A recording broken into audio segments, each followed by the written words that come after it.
Om Swastiastu, selamat sore, selamat datang di video pembelajaran mata kuliah Bangunan Hijau, Program Studi Arsitektur Fakultas Teknik Universitas Ngurah Rai, temuan kelima.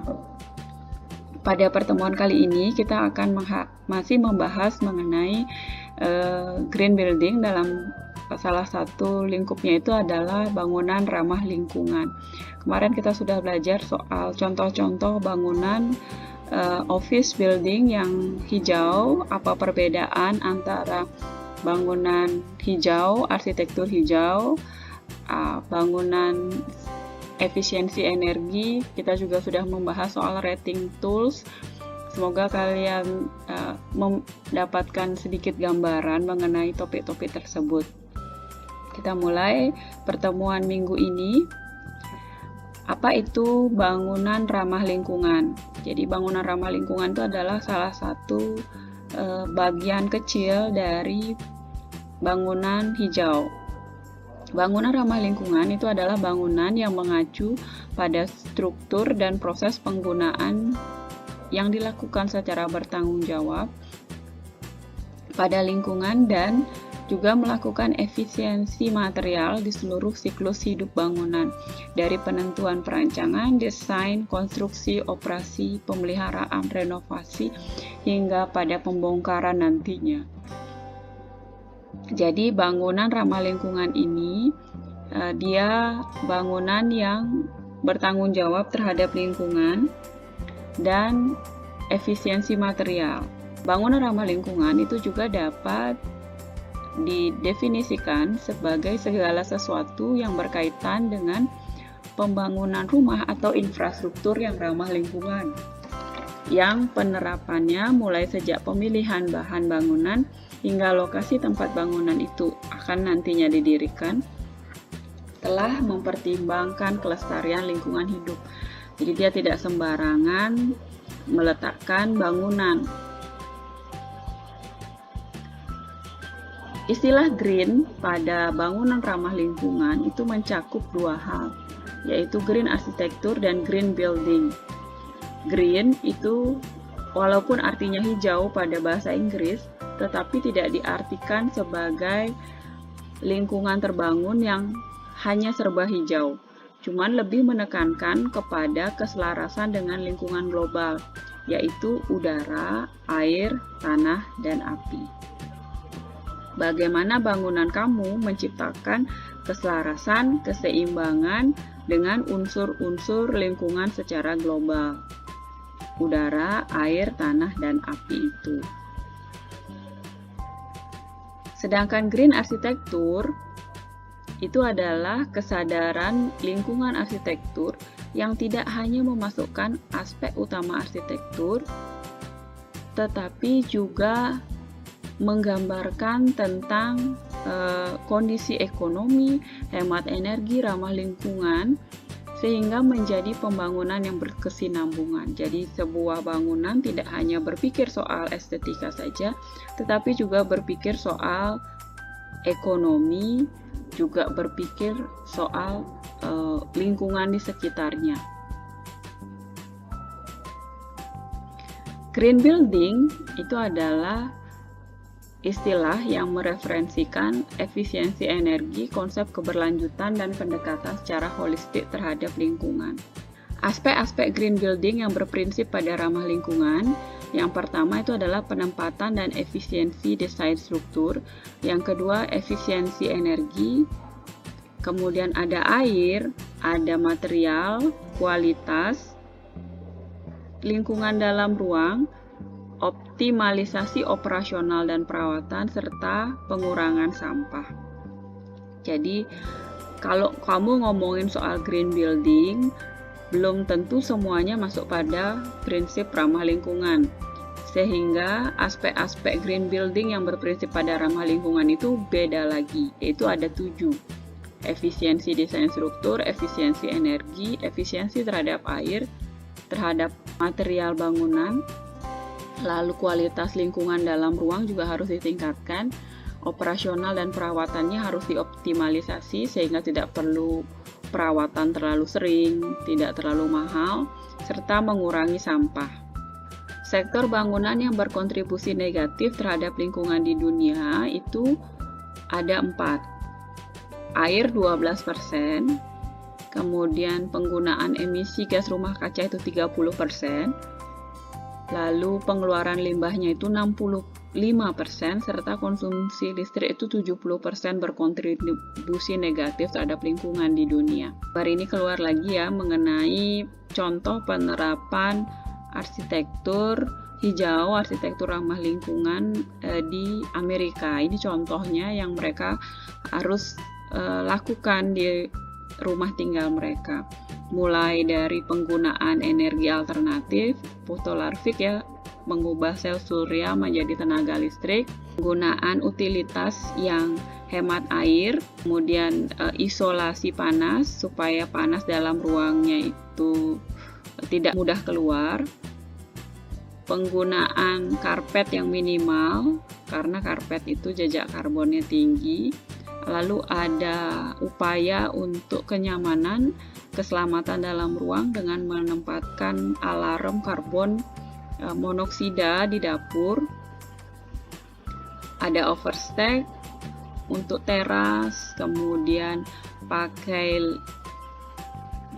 cat dan lantai yang zero VOC, penggunaan alat-alat yang hemat energi dan sebagainya, hingga pemilihan tanaman yang berasal dari daerah setempat.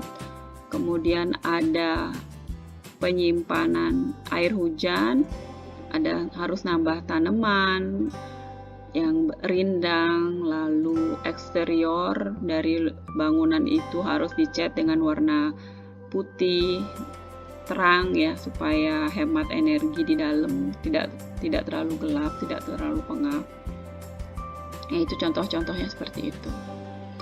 Kemudian ada beberapa kriteria dalam bangunan ramah lingkungan dari beberapa versi.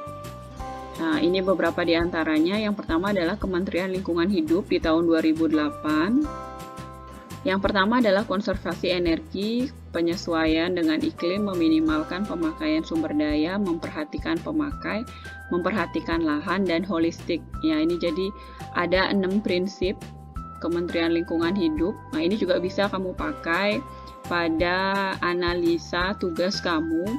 Nanti setelah kamu menentukan lokasi tugas, kamu mencari data primer mengenai tugas itu, lalu dilanjutkan dengan analisa. Jadi kamu mau memilih analisa apakah bangunan vernakular yang kamu pilih itu cukup ramah lingkungan atau tidak. Pakai prinsip yang mana? Mau pakai prinsip Kementerian Lingkungan Hidup boleh, mau pakai prinsip GBCI juga boleh, dan seterusnya. Ya, ini prinsip-prinsip dari Kementerian Lingkungan Hidup. Jadi kalau misalnya kamu pakai prinsip konservasi energi, apakah bangunan vernakular tersebut sudah melakukan konservasi energi atau belum? Apakah melakukan penyesuaian terhadap iklim atau belum, dan seterusnya. Lalu prinsip ramah lingkungan berikutnya dari Green Building Council Indonesia (GBCI). Ya, yang pertama itu adalah tepat tata guna lahan, appropriate site development. Apakah dia sudah sesuai dengan tata guna lahan atau belum yang ditentukan oleh pemerintah? Lalu apakah dia sudah melakukan konservasi dan energi efisiensi dan conservation? Yang ketiga, konservasi air, siklus dan sumber material, itu yang keempat, kesehatan dan kenyamanan, kelima, dan yang terakhir adalah manajemen lingkungan bangunan, building and environment management. Green building itu tidak hanya ngomongin soal hijau-hijau saja, tapi juga ngomongin soal lingkungan dan bahkan kesehatan dalam ruang, kenyamanan dari manusia, hingga akhirnya manajemen lingkungan bangunannya. Manajemennya bagaimana? Optimalisasi terhadap perawatan bangunannya. Sistemnya yang dicari itu juga termasuk dari bagian parameter green building. Apa maksudnya tepat guna? Tepat guna lahan itu adalah kemampuan bangunan untuk mengadakan syarat tepat guna lahan seperti mana area hijaunya, mana infrastruktur pendukungnya, aksesibilitas komunitas, pengendalian terhadap hama, dan penanganan air limpasan serta transportasi umum. Jadi, kalau dia sudah berada tepat di posisi yang sudah ditentukan, maka dia tidak perlu memikirkan hal-hal yang mendukung keberlanjutan dari bangunan tersebut. Misalnya, apakah dia berdiri pada lahan yang sudah sesuai dengan peruntukannya sehingga didukung dengan transportasi umum. Ada kendaraan umum yang lewat, ada halte yang dekat, kemudian ada infrastruktur lain, kabel listriknya lengkap untuk bisa masuk ya, kemudian air dan seterusnya. Tepat tata guna lahan berarti yang pertama, aksesibilitas terhadap komunitas. Terdapat jenis-jenis fasilitas umum dalam jarak pencapaian jalan utama sejauh 1 km dari tapak, yaitu 1. Sekolah atau fasilitas pendidikan, 2. Perpustakaan, fasilitas kesehatan, yang ketiga 4. Apotek, perkantoran, yang kelima 6. Warung, 7. Pasar, 8. Rumah makan, 9. Perbankan, 10. Tempat ibadah, 11. Taman, 12. Gedung serbaguna, 13. Lapangan olahraga, 14. Pos keamanan, 15. Kantor pos, 16. Pemadam kebakaran, 17. Kantor pemerintahan, dan 18. Parkir umum. Jadi kalau menurut GBCI, tepat guna ini diartikan sebagai 18 kriteria ini harus dapat dicapai dalam jarak 1 km pada site kamu.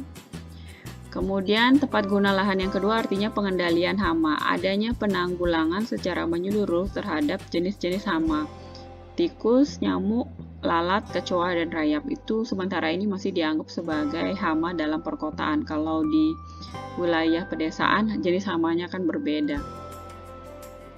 Transportasi umum. Di sana di site kamu ada halte, stasiun transportasi atau rute dalam jangkauan 1 sampai 500 meter.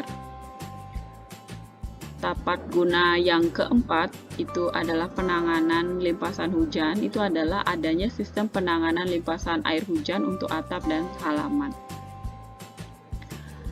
Kemudian ada area hijau dengan ciri vegetasinya 30-50% dari luas tanah dan 75% lebih itu menggunakan tanaman lokal. Kalau bisa 100% tanamannya tanaman lokal bahkan ya, serta memiliki pohon perindang. Infrastruktur pendukung. Yang dimaksud dengan infrastruktur pendukung pada tepat guna lahan itu adalah membangun dalam kawasan jaringan lahan, jaringan drainase, SDP kawasan, pelayanan jaringan, air bersihnya ada, jaringan penerangan listriknya ada, jaringan telepon punya, sistem pembuangan sampahnya terintegrasi, sistem pemadam kebakarannya ada, sistem pemipaan gasnya ada, jalur pedestrian kawasannya ada, dan penanganan terhadap air hujan kawasannya juga sudah ada. Ya, jadi memiliki vegetasi 30-50% dari luas tanah, ruang terbuka, dan 75%-nya adalah tanaman lokal, serta memiliki pohon perindang. Oke. Jadi ada 2 buah bangunan, tentu kita tidak dalam membandingkan mana lebih bagus, tetapi mana yang lebih hijau gitu ya. Ya ini kan tentu akan hijau ketika dia ditempati kemungkinan, tetapi dengan luas lahannya sepertinya dia daerah terbangunnya lebih banyak dibandingkan untuk ruang terbukanya dibandingkan yang di sisi sebelah kanan. Yang di sisi sebelah kanan ruang terbukanya ada, kemudian sudah ditanami dengan tanaman dan lebih hijau lah sedikit. Sistem drainase pada tepat guna lahan itu adalah pengeringan, presipitasi air hujan pada permukaan bumi. Saluran drainase itu ada yang alami dan ada yang buatan manusia. Arti penanganan limpasan air hujan itu adalah adanya penanganan air hujan untuk atap dan halaman. Kemudian definisi efisiensi dan konservasi energi itu adalah kemampuan penghuni rumah atau sistem dalam rumah untuk melakukan penghematan dan efisiensi energi seperti penghematan listrik, pencahayaan buatan, pengkondisian udara, reduksi panas, dan adanya sumber energi terbarukan dalam rumah.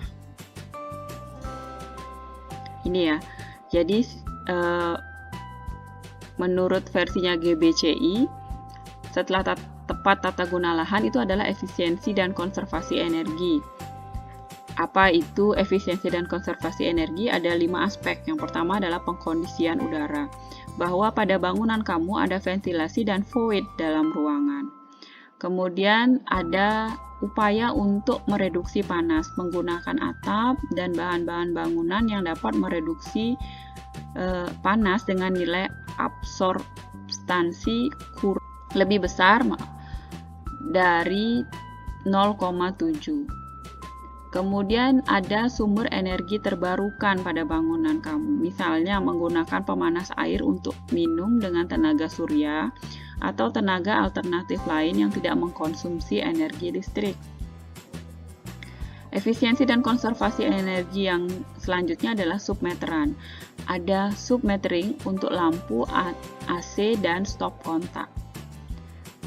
Pencahayaan buatan juga tetap perlu, dia bisa menggunakan peralatan elektrik dengan label hemat energi sehingga minimum 75% dari daya peralatan elektronik itu bisa dihemat. Ini ada botol plastik bening yang melubangi atap seng, biasa digunakan di daerah-daerah yang kurang tertata. Jadi daerah kumuh begitu dilubangi, kemudian dimasukkan air yang sudah ada amonianya, dan ini bisa menghasilkan cahaya untuk yang ada di dalam bangunannya. Jadi di bawah botol ini dia mengeluarkan cahaya, sumber cahaya alternatif. Jadi sumber cahaya alternatif dia ngambil dari sinar matahari, kemudian cahaya mataharinya tuh bisa disimpan dan itu dikeluarkan pada saat malam hari. Prinsip GBCI yang ketiga mengenai bangunan ramah lingkungan itu adalah konservasi air, yaitu penggunaan kembali air hujan, kemudian adanya irigasi yang menghemat air, serta alat yang menghemat keluaran air. Jadi utilitasnya, kemudian sistemnya juga. Contohnya seperti ini ya, toilet yang hemat air, kemudian keran yang juga air, butir-butiran airnya itu lebih kecil dibandingkan yang langsung mengucur, misalnya seperti itu. Padahal sama saja daya bersihnya. Prinsip GBCI yang keempat mengenai bangunan ramah lingkungan adalah sumber dan daur material.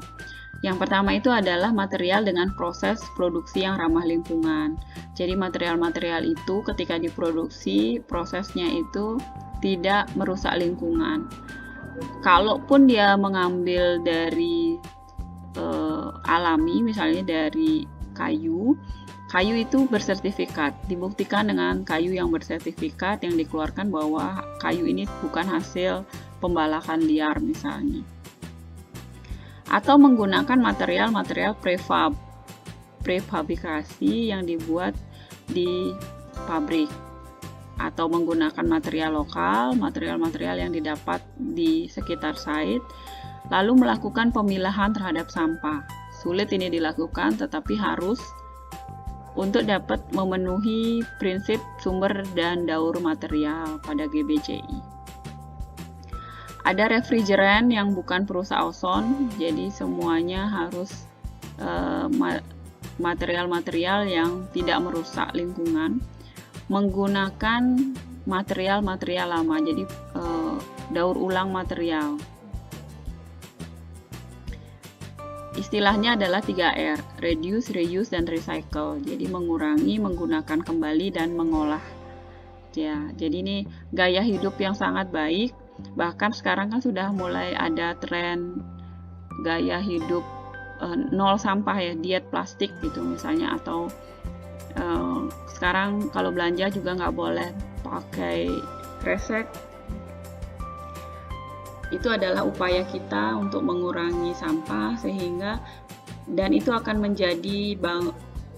mengarah menuju ke bangunan yang hemat, akan menuju ke bangunan yang ramah lingkungan karena dia sampahnya sedikit. Sampah yang kamu bawa dari luar menuju ke bangunan itu kan sedikit, jadinya bangunan yang menghasilkan sampah yang sedikit. Maksud dari pemilahan sampah, jadi sampah kaleng, sampah plastik, atau sampah kertas dan daun. Yang kelima itu adalah kesehatan dan kenyamanan dalam ruang. Maksudnya itu adalah yang pertama, memaksimalkan pencahayaan secara alami. Tingkat akustiknya dijaga supaya orang nyaman di dalam ruang, tidak terlalu ribut atau bahkan tidak terlalu sepi kalau memang pinginnya ribut. Sirkulasi udaranya bersih dan meminimalisasi sumber polutan, baik sumber polutan dari bangunan maupun sumber polutan dari luar. Kalau misalnya bangunan kamu ada di dekat pabrik, apa yang bisa kamu lakukan? Prinsip kesehatan dan kenyamanan dalam ruang ini jadi sangat penting dalam masa pandemi seperti sekarang ini, karena kesehatan dalam ruang itu menjadi isu yang sangat penting. Orang-orang berlomba-lomba, arsitek berlomba-lomba untuk menciptakan bangunan atau ruangan yang tidak menyebarkan penyakit, yang tidak membuat penyakit itu tambah ganas dan sebagainya. Dan ini menjadi perhatian kamu juga nanti untuk menghasilkan ruangan yang membuat nyaman, yang membuat sehat, apapun jenis ruangan kamu. Kecuali memang kamu bertujuan membuat ruangan yang bikin sakit gitu ya. Saya rasa sih tidak ada itu bangunan yang membuat orang sakit. Begitu masuk dokter juga ruangannya itu membuat nyaman, membuat tenang sehingga cepat sembuh, merasa cepat sembuh. Prinsip keenam adalah manajemen lingkungan bangunan. Desain dan konstruksi yang harus berkelanjutan, memaksimalkan pencahayaan alami kembali. Lalu memprediksi apakah bangunan kamu akan mengalami pertumbuhan atau tidak. Desain rumah tumbuh ya. Aktivitas yang harus ramah lingkungan serta adanya panduan bangunan rumah. Jadi gambar-gambarnya itu harus disimpan dengan rapi supaya nanti bisa menjadi panduan bangunan kamu selanjutnya. Ini maksudnya void dalam bangunan untuk sirkulasi udara. Bagi yang belum tahu void itu seperti apa. Jadi void itu umumnya adalah bangunan, adalah ruangan dekat tangga, bangunan tangga yang lubang sampai ke lantai di atasnya. Jadi void ini penting, dia bagus untuk sirkulasi udara pada bangunan lebih dari satu lantai. Sekian dari saya untuk materi minggu ini. Jadi saya tunggu revisi Anda mengenai tugas 1 untuk minggu ini. Kembali lagi hanya yang mengumpulkan tugas yang akan saya absen, dan pengumpulannya akan saya tunggu sampai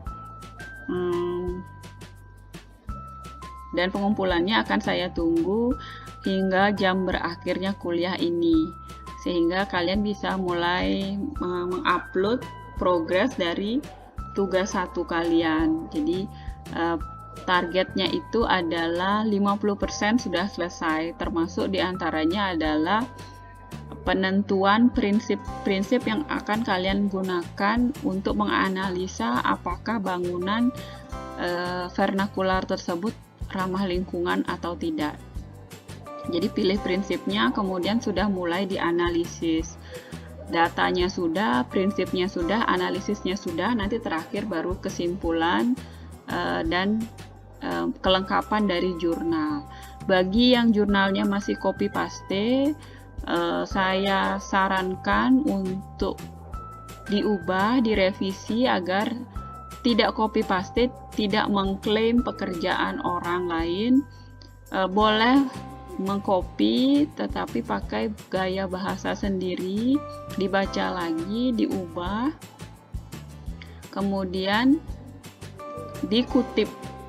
Jangan lupa untuk menuliskan dari mana sumber kutipan kamu tersebut. Oke, demikian dari saya untuk pertemuan minggu ini. Terima kasih sudah mendengarkan, semoga terinspirasi. Om Santi Santi Santi Om.